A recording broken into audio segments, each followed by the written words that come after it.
Episode 20, Menjauh Demi Cinta. Sudah 3 hari. 3 hari Kevin tidak datang ke rumah Racha. Tidak mengantar kuliah. Tidak menjemput. Tidak ada pesan. Tidak ada kabar. Rumah itu terasa lebih sepi dari biasanya. Racha duduk di kursi rodanya di dekat jendela kamar. Menatap jalan yang biasanya dilalui mobil Kevin setiap sore. Kosong, dadanya sesak. Bukan karena Kevin pergi, tapi karena ia sendiri yang menyuruhnya pergi. Air matanya jatuh lagi, untuk kesekian kalinya. 3 hari sebelumnya, Racha pergi kontrol ke rumah sakit sendirian. Ia tidak memberitahu Kevin. Ia tidak ingin Kevin ikut. Di ruang dokter yang dingin itu, dokter menatap hasil pemeriksaannya lama. Terlalu lama, hingga membuat jantung Racha berdebar tidak karuan. Racha, pemulihan kaki kamu tidak berjalan seperti yang kita harapkan. Ia terdiam, saraf di bagian bawah masih belum merespon dengan baik. Ada kemungkinan, kamu tidak akan bisa berjalan normal lagi. Dunia Racha runtuh, tapi dokter belum selesai. Dan jika dipaksakan terapi berlebihan, justru bisa memperparah. Kamu harus banyak istirahat, tidak boleh terlalu sering beraktivitas. Kalimat itu membuat Racha langsung teringat satu wajah. Kevin.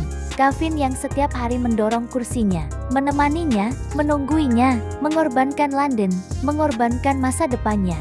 Karena dirinya, saat itu juga Racha mengambil keputusan paling menyakitkan dalam hidupnya. Ia harus menjauhkan Kevin dari apapun yang berhubungan dengannya.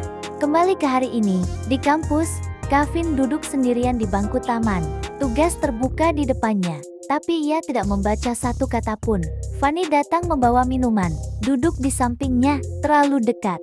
Vin, kamu kenapa sih? Akhir-akhir ini, kamu selalu terlihat sedih. Kamu juga berubah. Kevin diam. Fanny menyentuh tangannya, dan kali ini Kevin tidak langsung menepis. Bukan karena nyaman, tapi karena ia terlalu kosong untuk bereaksi. Namun beberapa detik kemudian, Kevin berdiri. Minuman itu ia letakkan begitu saja di bangku. Jangan sentuh aku lagi, suaranya datar, tapi dingin, tegas. Fanny terpaku. Untuk kesekian kalinya, ia tetap kalah. Fanny kira setelah menghapus video viral itu, bahkan dia membuat video permintaan maaf, dia pikir Kevin akan melunak padanya. Tapi itu hanya harapan kosong.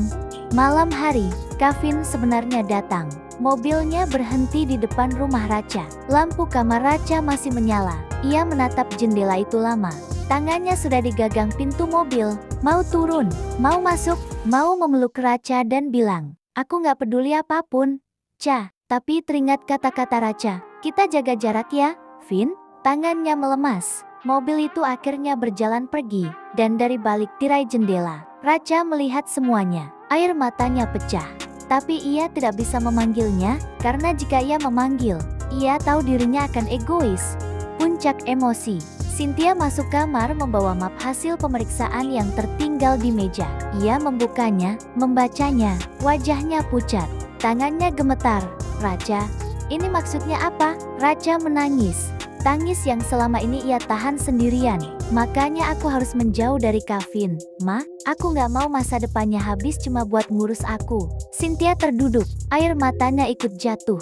Dan Racha berkata pelan, dengan suara paling hancur, "Ternyata aku terlalu mencintainya, dan cintaku terlalu besar.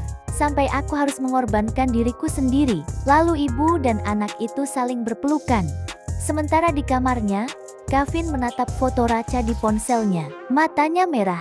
Ia berbisik pelan, "Kalau kamu pikir aku bakal pergi karena kamu lemah, kamu salah besar, Cha." Ia tidak tahu bahwa alasan Racha menjauh justru karena ia terlalu mencintainya. Bersambung.